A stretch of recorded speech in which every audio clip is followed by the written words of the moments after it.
On this week's FAS TV, we visit the Cotswolds Distillery in the spectacular English countryside.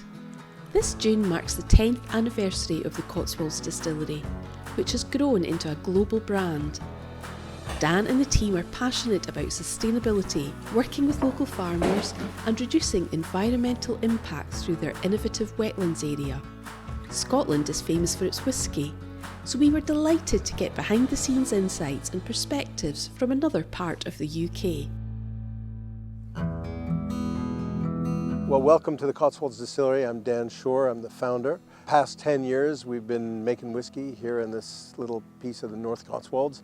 I started the distillery in 2014, came out of a dream to put two things I love together, a single malt and the Cotswolds. So my own background is that of sort of a guy in a bit of a loveless career for about 30 years in finance, and someone who I suppose always liked food and drink, but particularly single malt, and that led me on many trips through Scotland, just tooling around and seeing beautiful distilleries and beautiful products made by great people. And many years later, I found myself down here in England, living in London and having a little farmhouse down the road from where the distillery is. One day, sort of looked out, saw a field of barley about thigh high growing outside where we lived, and I thought, they got local barley, why don't we make some whiskey here?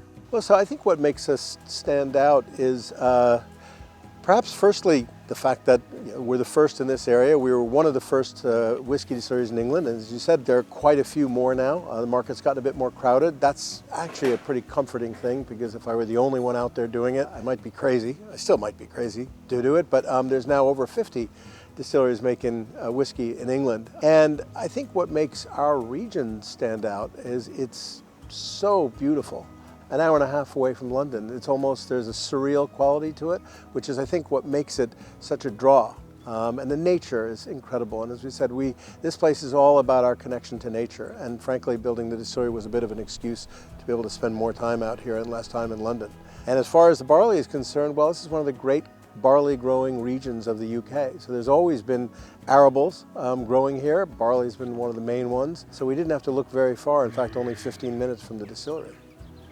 Well, I think the reason our new wetlands project is so important to me is because it's doing something meaningful in terms of the sort of sustainability of the distillery and the impact that we have, the footprint that we leave. In all honesty, we have traded shamelessly on the Cotswolds and on the name of the Cotswolds, on the reputation and the beauty of the Cotswolds. So if we're doing all that, shouldn't we actually make it a better place, or at least our little bit of it, than it was when we started? And in the case of our wetlands, it was the ability to buy 6 acres of kind of horse pasture, not particularly interesting, trample down and make it into something really beautiful with wildflower meadows and wetlands that actually naturally dispose of 100,000 liters of effluent a week, rather than 4 big tanker trucks trundling down village roads. So more than anything else, it's really that gives us an impact. Typical day for me, well, I don't know that there's really any such thing as a typical day, because every day is quite different. What I have done is, as we've grown and as this business has gotten more complex, more grown up, more demanding, I'm keenly aware of what my talents are, what my strengths are, and what my weaknesses are. I'm sort of the visionary, I'm the ideas guy, and so I've kind of kept specific roles for myself. One of them is very much guardian of the place, and this beautiful brand home of ours here is probably what I'm proudest of, and the fact that we get 100,000 people that we're able to touch directly ourselves, consumers, every year. I also feel really strongly about our products and the quality, and so I'm sort of, I guess, the last say in terms of whether something sort of cuts it to actually be released. So NPD, R&D, very important for me. But mainly it's about being the flag waver in chief, and I'm happiest when I'm out selling and when I'm talking to bartenders, buyers, distributors, and just telling the story and showing them the passion. So people say, well, so what's important to you about local barley? And simply put, it's just that it feels right. It feels right. It feels like we're in the middle of a place that grows barley. Why would you not want to source it locally? Why would you not want to know your farmer? So from when it comes out of the ground to when it goes to our local farmer Rob's cows, under 200 miles, and that means a lot to me. Everything that we are today as we celebrate our 10th year anniversary is really down to our team. I wouldn't have been able to do it without just the belief and the help and the love and the passion of this great little team we've been able to build here in a pretty rural and pretty remote area where it's not that obvious as to how to go about that. And the thing that particularly gets me excited is when I see young folk who would have never imagined themselves in this part of the world going into the whiskey making business. Just seeing that ability coming out has just been wonderful, seeing people develop. I'd say it's quite hard to pin down a typical day. There's always a lot going on here. I will be helping Alice, the liquid production distillery manager, effectively if she needs a hand, or conversely I can help Claire in the bottling and other side of things, keeping an eye on the planning. So it can be a bit of computer work, a bit of hands-on work. Like this morning I'm out doing the barrels. So yeah, it's very much a mix. So I'd say the production of whiskey can be made to look more complex than it is. It was started by farmers in homesteads way before the science and technology got involved. We take that grain, we've got to get it malted so that it starts releasing all those enzymes that we need in the mashing process. But essentially we germinate it, get the enzymes going, kiln it, dry it out, then it's kind of a stable state, ready for the next step, which is where we get involved. So we take that malt, we mill it, we just crush it up into 3 fractions, coarse, medium, fine. Goes into the mash tun with heated water. So we're getting the carbohydrates and the sugars out of the grain. Then we drain that liquid off. We don't want any of the solids when we're making single malt whiskey, so we drain that off, goes into a tank. We pitch a couple of varieties of yeast that we use that create the alcohol and the fruity nature of the product. After 4 days, that's an 8% beer. Then it gets distilled the first time in a low wine still. And that's basically to separate the alcohol and some of the water from the solids, the yeast remains and so on. So that's the first distillation. You end up with low wines. That then goes into the spirit still. That's where you really refine the product. You take your cuts that a lot of people are familiar with when making whiskey. You get your 4 shots, your hearts, and your feints. So that's where we do the refining process there. There is more complexity behind it, but it's ultimately a relatively simple process. Well, ultimately, we would hope the end product that we make is an enjoyable whiskey, firstly. So our core whiskey, the signature whiskey, that is a blend of 2 cask types. The bourbon first fill cask, very familiar to most people who would be drinking whiskey. They're a very stock barrel in the trade. And then we also use something called an STR barrel, shaved, toasted, recharred, ex-red wine barrel. We marry those 2 together, and the product's a very mature whiskey at a relatively young age, but a very mature whiskey, very easygoing, approachable whiskey. And then we have a variety of others that we hope will kind of satisfy certain people who have their own preferences. So we do use sherry casks or ex-sherry casks. Again, sherry is a fairly standard barrel in the industry. We do also finish some whiskey in ex-peated casks, quarter casks from Islay. Again, just for that smokier whiskey that people who enjoy peated whiskies might enjoy, but it's lighter than a fully peated single malt. And then we have a huge variety of casks in the warehouse. As I mentioned, Dan is quite a creative chap who likes to source interesting things. We've got stuff we haven't released yet, tequila barrels, maple syrup barrels, vermouth barrels, all sorts. If a barrel has held a liquid, we'll probably have it in our inventory. I'd say 2 areas for me that I get most enjoyment from. So one of them would be kind of working with the teams that make the products now. I started out making the product, and it's just as we've grown bigger, as we've grown busier, I've had to kind of step up and away from that. So it's nice to sort of help them out and see them get it. Because when you first walk in here to be a distiller, it's a great big world. There are 1,000,001 levers, valves, everything else. So it's a great big world, and when you see it click and they start to be able to just work autonomously and develop their own ideas and everything, that's really a very nice part of the job. And then for me, I do just enjoy the hands-on still. Spreadsheets kind of get a bit boring after a while, so a bit of grunt work's good.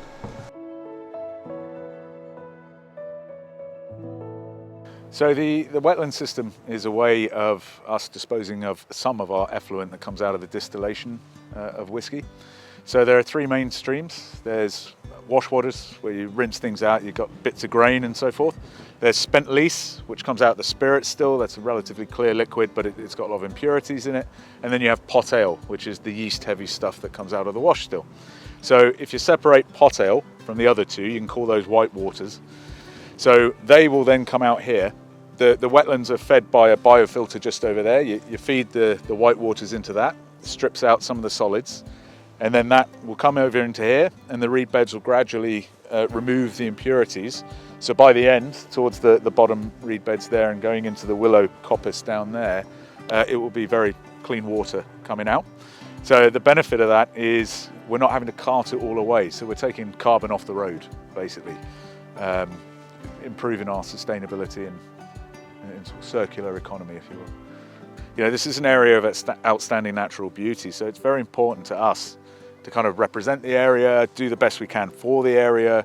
We work with various organisations around this area in the Cotswolds, built around preserving the environment and that. So it's very important to us that we protect the environment. I mean, just as a distillery in operation, a bit more functionally, if you will, we work with local farmers for the grain, so that it's not having to travel miles down the road to be malted and that. It's grown in the Cotswolds, malted just outside and then back here. The farmer who comes and collects the draff, he's literally just up the road. So it's very important that we keep things as local and connected and sort of community driven as we can. We own the farm here. We moved here in 1955, and then 10 years ago now, when the distillery was put together, they were looking for some grains, what we could do with grains, and since then the grains have been coming up here and feeding our cows with raised grass at the moment. And they do like the grains, they're very juicy and it does help. Dan, he's been a good person to talk to. Yes, yeah, very easy. We help them when we can. Sometimes they get stuck with a forklift and we go down and pull them out. And yeah, there's a good relationship. Yeah, a good bunch of folk down there.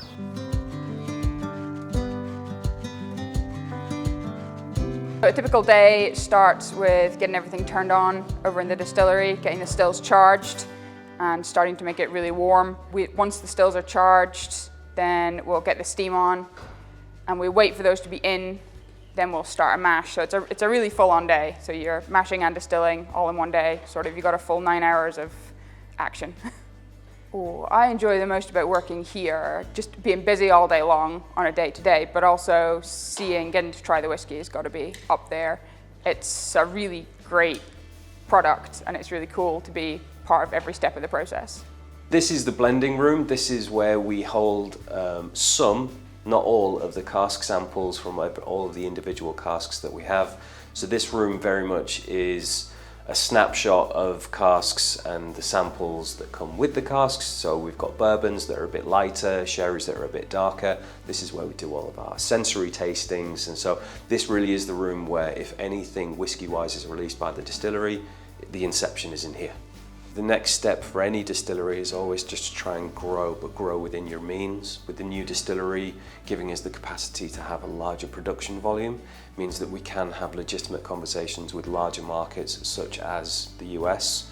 We've been in the US since we started, but we haven't really been able to really put down a footprint that is worth speaking about. So now with the added production, we can have a little bit more. So the US is definitely a big one for us over the next few years. On a general day-to-day basis, so today we're bottling the Wildflower 1, which is a wildflower gin, and we generally get 1440 bottles out a day of whatever product we are producing.